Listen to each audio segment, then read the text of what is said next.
من برای حقیقت، آزادی و عدالت مبارزه بردم و تا نفس آخرین به این راه صادق خواهم ماند.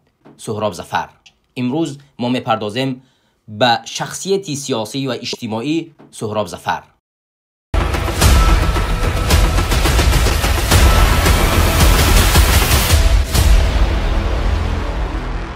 سهراب ظفر 24 نوامبر سال 1978 در جمهوری تاجیکستان تولد شده است. او در عائله معمولی تاجیک به دنیا آمده، اما پیوندان او با دایره‌های نظامی و سیاسی تاجیکستان ارتباطی زیست داشتند. سهراب ظفر جیان گنرال معروف غفور میرزایف می باشد. سابق فرمانده گواردی پرزیدنتی تاجیکستان، راهبر آژانسی نظارتی بر مواد مخدره. غفور میرزایف پس از انجام جنگ شهروندی در تاجیکستان نفوذ زیاد در حکومت امامعلی رحمانوف داشت، اما سال 2004 میرزایف بازداشت شده. در سال 2006 به عیب خیانت به دولت، تلاش برای غصب حاکمیت و فسادکاری به حبس ابد محکوم گردید. حبس میرزایف به زندگی و جهانبینی سهراب تأثیر عمیق گذاشت. او به سیاست و فعالیت مخالفین توجه ظاهر کرد و نسبت سیاست رژیم امامعلی رحمانوف موقع تنقیدی گرفت. هنگام کار و تحصیل سهراب ظفر بیشتر به محیط سیاسی و فعالان مخالفان آشنا گردید. فعالیت سیاسی و آشکار سهراب ظفر از سال 2014 آغاز می شود.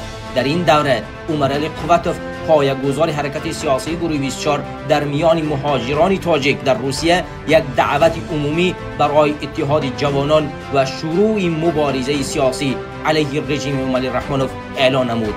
این دعوت قوتوف صدای نو و امید برای مهاجران تاجیک بود که فشار و فساد دولت رحمانوف آنها را به تنگ آورده بود. محض از همین زمان لحظه فعالیت سیاسی و آشکار سهراب ظفر شروع گردید.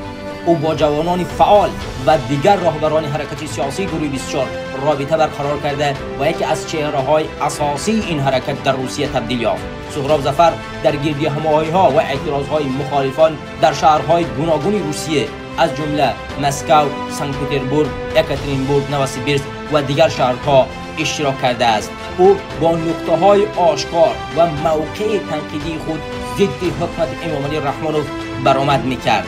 سهراب ظفر در زمان تأسیس سازمان جوانان برای تاجیکستان نقش مهمی بازید.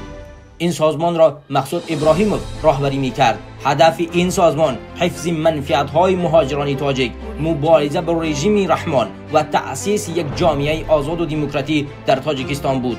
اما فعالیت این سازمان مورد هدف جدی مقامات تاجیکستان قرار گرفت. سال 2014 حکومت تاجیکستان گروه 24 را همچون حرکت افراطگرا اعلان کرد و فعالیت آن را در قلمرو کشور ممنوع کرد که سازمان جوانان نیز در این پرتو ممنوع اعلان کرده شد. پس از ممنوع اعلان شدن حرکت سیاسی گروه 24 و سازمان جوانان برای احیای تاجیکستان، مقامات تاجیکستان با واسطه اینترپول و خدمات امنیتی روسیه به تعقیب فعالان این حرکت شروع کردند.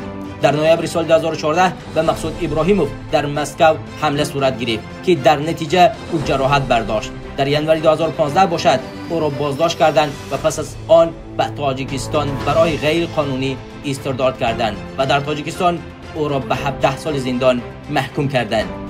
پس از این حادثه سهراب ظفر قرار می‌کند که روسیه را ترک کند. او به ترکیه می‌کوچد و در آنجا فعالیت‌های سیاسی خود را ادامه می‌دهد. در ترکیه سهراب ظفر زیر فشارها و تعقیب قرار داشت. مقامات تاجیکستان توسط اینترپول بارها تلاش کردند که او را به دوشنبه استرداد کنند، اما مقامات ترکیه این درخواست‌ها را رد کردند. در مارس 2015 راهبر گروه 24 عمرعلی قوتوف در شهر استانبول کشته شد. او را شخصی نامعلوم به تیر تفنگ به قتل رساند. پس از مرگ قوتوف راهبر موقتی گروه 24 شرافدین گدایف به عهده گرفت، اما پس از یک سال ادامه راهبری شرافدین گدایف، شورای حرکت سیاسی گروه 24 جلسه برگزار کرد و سهراب ظفر به حیث راهبر نوی این حرکت انتخاب کرد. هنگام به راهبری آمدن سهراب، گروه 24 در حالت ضعفی قرار داشت و خطری از بین رفتنش وجود داشت، ولی سهراب ظفر توانست ساختار حرکت را دوباره سازمان دهد روابط دیپلماتی را با سازمان‌های بین المللی به مانند سازمان ملل متحد، پارلمان اروپا برقرار کند. استفاده وسیع شبکه‌های اجتماعی را برای گسترش پیام حرکت راه اندازی نماید. در سالهای 2014 و 2015 باشد سهراب ظفر و دیگر فعالان گروه 24 در شهرهای گوناگون روسیه از جمله مسکو، سنت پترزبورگ، اکاترینبورگ، نووسیبیرسک، سمره و دیگر شهرهای روسیه برنامه‌های سیاسی و گردهمایی‌های آشکاری برگزار کردند. این گردهمایی‌ها اکثرا در مرکز شهرها و نزد نمایندگی دیپلمات‌های تاجیکستان در روسیه گذرانیده می‌شد. سهراب ظفر با سخنهای شدید خود که علیه سیاست و فسادکاری امامعلی رحمانوف و ناعادلتی‌های اجتماعی حکومت تاجیکستان روانه میشد، مردم را با مبارزه شهروندی و بیداری سیاسی دعوت میکرد. سهراب ظفر توانست جوانان مهاجر را که اکثرا در محیط وزنین مهاجرت و به اعتنای دولت قرار داشتند متحد کند. او همیشه تاکید میکرد که جوانان قوه اساسی تغییرات هستند و برای به دست آوردن آزادی آنها باید سیاست فعالانه و مقاومت را پیشه گیرند. این برنامه‌های سهراب و بیداری سیاسی جوانان تاجیک در روسیه و اروپا تأثیر جدی گذاشت. محض همین فعالیت‌ها و بیداری جوانان سبب شد که نه تنها حکومت تاجیکستان بلکه مقامات روسیه و کشورهای دیگر آسیای مرکزی نیز به گروه 24 توجه ظاهر کنند. فشار دیپلماتی از جانب حکومت تاجیکستان باعث شد که مقامات روسیه در موردهای گوناگون و بازداشت‌های اعضا و طرفداران گروه 24 و سازمان جوانان اقدام نمایند. یکی از مهمترین رویدادهای تاثیرگذاری فعالیت حرکت سیاسی گروه 24 در دوره راهبری سهراب ظفر حمله به کاروان ماشین‌های امامعلی رحمانوف در آلمان بود. وقتی کاروان ماشین‌های پرزیدنت امامعلی رحمانوف به نزد بنای حکومت آلمان نزدیک می‌شد، یک گروه از جوانان فعال گروه 24 در نزد کاروان قرار گرفتند و با نشان اعتراض به سوی ماشین‌های امامعلی رحمانوف تخم‌های پوسیده را پرتاب کردند. این عمل همچون یک رمز اعتراض شدید از جانب گروه 24 بود به سیاست‌های نادرست و ناتوان دیکتاتور امامعلی رحمانوف. گروه 24 و سهراب ظفر که در پس زمینه این اعتراض قرار داشتند، یک سیگنال و یک پیام به جامعه جهانی و کشورهای دیگر فرستادند که مردم تاجیکستان دیگر خاموش نمی‌ایستند و بر ضد سیاست‌های دیکتاتوری و فشار خانواده رحمانوف مبارزه خواهند کرد. حادثه مذکور که طوری که آماری رسمی آلمان نشان داد واکنش‌های زیادی را در رسانه‌های بین المللی به وجود آورد و منجر به تعریف‌های ضد حکومت تاجیکستان از جانب سازمان‌های حقوقی بشر شد.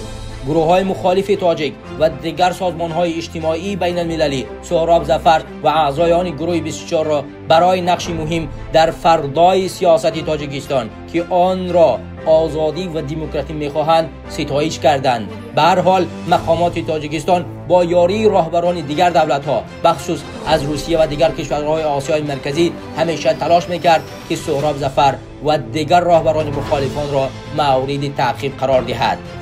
در دوره سهراب ظفر حرکت سیاسی گروه 24 همیشه نه تنها با اعتراض و تظاهرات مردمی اعتبار میداد، بلکه کوشش میکرد توسط تهیه برنامه‌های لایحه‌های اجتماعی که احتیاج و منفعت‌های مهاجران و شهروندان آسیب پذیر تاجیکستان را در بر می‌گرفت تأثیر بگذارد.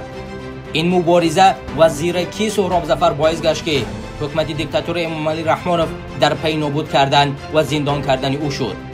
10 مارس سال 2024 سهراب ظفر در ترکیه غیب زد. پس از چند روز معلوم شد که او را به تاجیکستان برای غیر قانونی بردند. به همگان معلوم بود که حکومت دیکتاتور امامعلی رحمانوف با همکاری با حکومت فسادزده ترکیه بتواند سهراب ظفر و نسیم جان شریپوف را از ترکیه به تاجیکستان دزدیده برد. 17 اکتبر 2024 دادگاه شهر دوشنبه او را در محاکمه پوشیده به 30 سال زندان محکوم کرد. اتهام اعلان شده عبارت بود از تلاش برای سرنگون کردن حاکمیت، افراطگرایی، دستگیری مالیوی، تروریسم و تحریک به آشوب‌های عمومی. سهراب ظفر در معرفه دادگاه خود چنین اظهار داشت که من به ملتم خیانت نکردم، حق هیچ کسی را نخوردم و حزب ما اکستریمیستی و تروریستی نیست. سخنهای آخر سهراب همچون رمز اراده قوی و صداقت به آزادی و عدالت در تاریخ تاجیکستان باقی خواهد ماند. ما هرگز چنین شهروندان تاجیکستان که برای آزادی و آسایشتگی مردم تاجیکستان و بیداری سیاسی و فرهنگی مبارزه بردن فراموش نخواهیم کرد و برای آزادی تاجیکستان مبارزه خواهیم بود. با شما بود عبیدالله سیدی.